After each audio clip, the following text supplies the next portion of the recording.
From the headquarters of the Guild of Champions, this is the Becoming Thin podcast, and I'm your host, Chris Terrell, and welcome to another week of your weight loss quest. How did this last week go for you, champion? What new challenges did you encounter? But more importantly, what failure did you go through, and what lesson did you get from that failure? Come on now, don't let a perfectly good failure go by without you getting your lesson. That's your reward for your troubles, after all. Now, if you're new here, I lost 125 pounds myself after an entire adulthood of chronic yo-yo dieting. Up, down, up again. Before I finally got sick and tired of being sick and tired, in fact, I made some permanent, meaningful, and actual changes to my real-life lifestyle, habits, routines, environment, community, and to my systems of belief. Because it's all 6 of those things that created the results in my life, and if I wanted to get new results, I was going to have to go change those 6 things. And now I'm here every episode to help you make the changes in your life in those same areas. I want to help you on your journey, your quest to becoming thin, healthy, happy, and in shape. Thin, healthy, happy, and in shape. Not 1, 2, or 3 of them, but all 4 of them.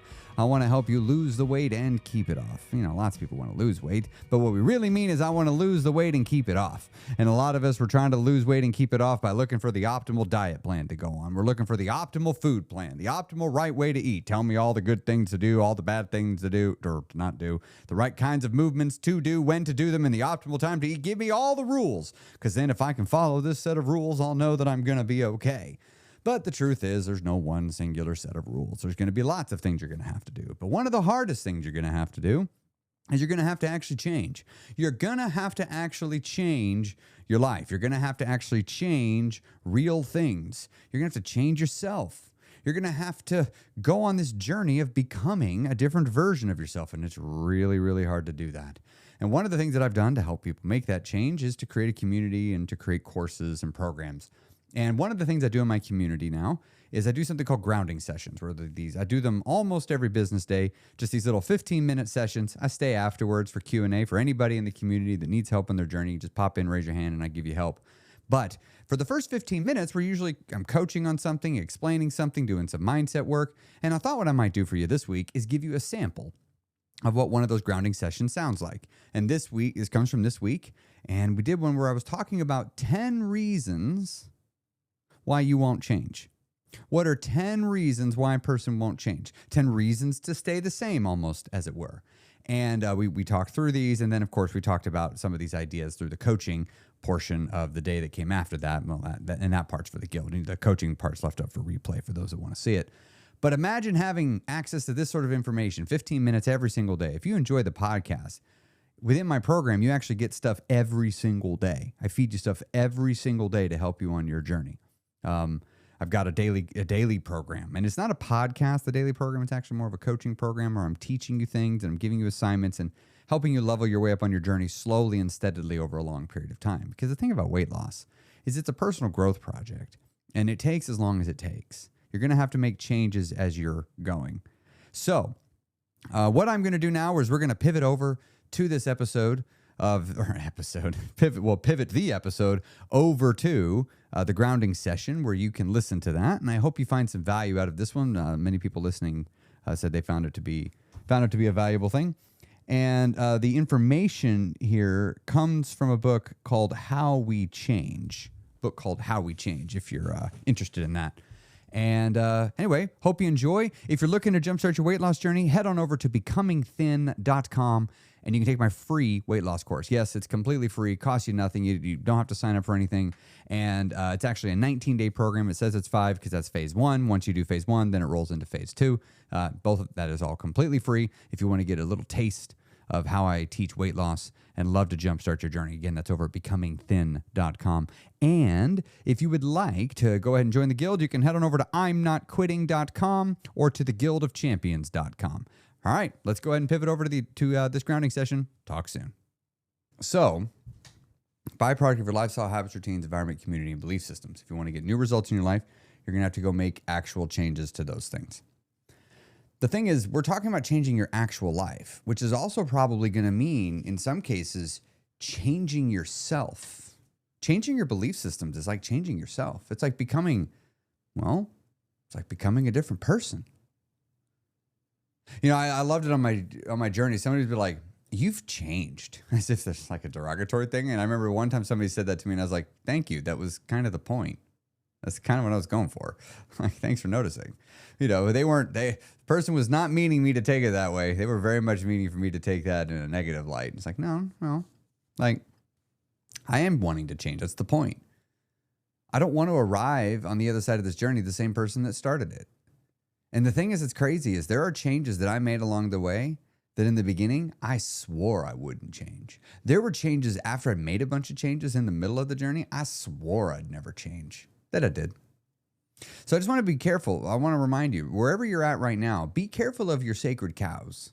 You'll be surprised what you might be willing to change when you find the right reason. You're like, maybe this thing, maybe this behavior, maybe this activity, maybe this social group, maybe this thing is not as important as I think it is. Maybe I just hadn't found the thing important enough to make the change for. So let's talk about the reasons why you change. And I have it broken down. There's 10 reasons, and I have it broken down into 4 categories. I've divided them up into. First category is no change, no pain. No change, no pain. If you don't change, you don't got to go through the pain. And so reason number 1, staying the same protects you from your aloneness and your accountability. If you don't change, you don't have to hold yourself accountable. You don't have to be accountable to anything. If you start trying to change, you're going to start holding yourself accountable. Are you changing? Are you doing the new things? Are you doing the things that will lead to change? And number 2, staying the same protects you from the accountability of what's next. Well, maybe you figured out how to be fine with where you're at. But if you start changing, you're probably going to have to start doing things different, which means you're going to have to hold yourself accountable to whatever you're going to do next. I'm going to become the kind of person, I want to become a fit person, which means I got to become the kind of person that exercises, which means now I have to start holding myself accountable to that I exercise or not. A lot of people, you know why they don't want to exercise? They don't want to hold themselves accountable to it. They just don't want to deal with it. They just don't want to deal with the accountability. I want to become a thin person, all right, where you're going to have to hold yourself accountable to the volume, not what, the volume of food you eat over time. Well, I don't want to hold myself accountable to the volume. I like being able to eat however much I want. Well, then you can't have the goal. If you start changing, you're going to have to hold yourself accountable to what comes next with the next thing. The third thing is, for the no change, no pain, is if you stay the same, it protects you from the unknown. It's amazing how scared we can be of the unknown. Because when you change, often you're having to let go of things. And many of us won't let go of something until we've already grabbed a hold of the next thing and then we'll let go. But sometimes it doesn't work that way. Like, let's say I want to hold something else in my hand. Like, I'm holding this camera right here, and I want to put this Rubik's Cube in it and hold it, but I can't hold it because this takes up too much space. And the only way to hold that is I have to let go of this and let it be taken out of my hand so that the other thing can be put in my hand. But there's this in-between moment where there's nothing. Now, this is easy because we're talking about an object and it's in the room and it's a metaphor.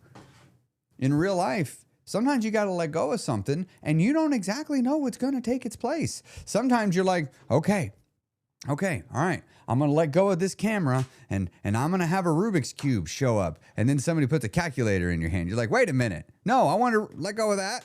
Rubik's Cube. All right, here's a battery bank. No, I want the Rubik's Cube. And then finally you get what you want. The thing is, often when you let go of something, you're often the next thing you end up with isn't the thing you actually want. A lot of times you have to let go of something and then you get the next thing like, no, I didn't want that. And you let go of that. And then you get the next thing like, I didn't want that. And you let go of it and you get the next thing. Well, I don't want that. And you let go of it. But if you're too afraid of the unknown because you're so afraid of what's coming on the other side of it, you'll never let go of what you have. We have a saying for this. The devil you know is better than the devil you don't. I like C.S. Lewis's version. We'll often choose a familiar captivity over an unfamiliar freedom. I can't leave this job that I absolutely fucking hate, and this is the reason why I gained 100 pounds and I'm overweight because I have to have food every afternoon to get through the afternoon that sucks with this. I can't do that. I can't leave that job. Why? Because this might be the best one I got. I may not be able to get anything better. I could leave this one and then I have nothing. Now what am I got? I'm screwed. I'm not going to be able to pay my bills. So we'll choose a familiar captivity over an unfamiliar freedom. We won't make the change. And staying the same prevents you from having to face that. You just don't have to deal with it. You don't have to look at it if you stay the same. Category number 2. There is no reason you can't. So number 4, staying the same protects you from your own expectations. If you stay the same, you're already meeting your expectations. You're already meeting them. You're staying the same. You're doing what you've always done and getting what you've always got. But if you're going to change, you're going to have to change your expectations. You're going to probably raise your expectations and your standards before you know how to meet them every day. All right. I'm going to start taking 7,000 steps a day. How many steps you been taking the last month? Only 5,000. Well, what are you thinking for your plan this week? I think I'm going to lower my goal to 5,000 steps. Wait, why are you lowering the goal? Because I haven't gotten to 7,000. What do you mean? You're just trying to prevent yourself from facing failure. No, the goal is 7. No, but I ain't ever hitting 7. I keep just getting 5. You're like, right, you don't lower the goal. You change your strategy so you can get the goal. No, I'm going to do that. I'm going to stay the same. I'm going to lower the goal so the goal matches what I'm doing. No, you raise it. But now you're not being protected. You're going to have the expectations and you're not going to meet them that you set.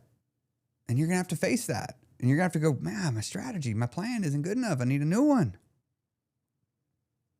And number 5, staying the same protects you from the expectations of others. Because here's the thing, when you start raising and start doing better, people start expecting you to do better. Well, now all of a sudden I got some sort of a reputation to live up to.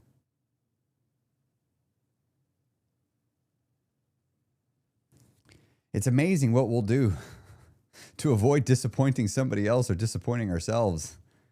It's amazing the shit we'll put up with for long periods of time I can't be disappointing somebody else that isn't living this life.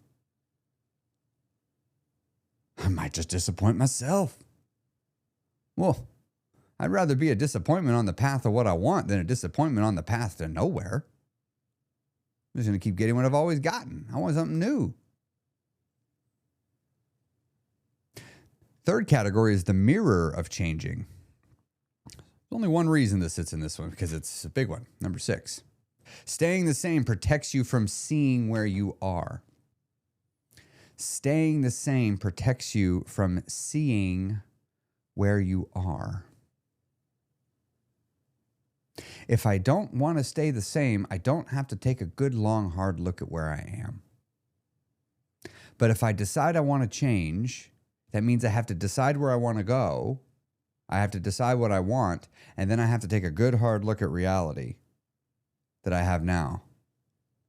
We were talking about this in last night's Empowerment Boot Camp. Why do we want to sometimes not be honest with ourselves? And one of the most commonly said answers for why we don't want to be honest with ourselves is because then I'd have to do something about it.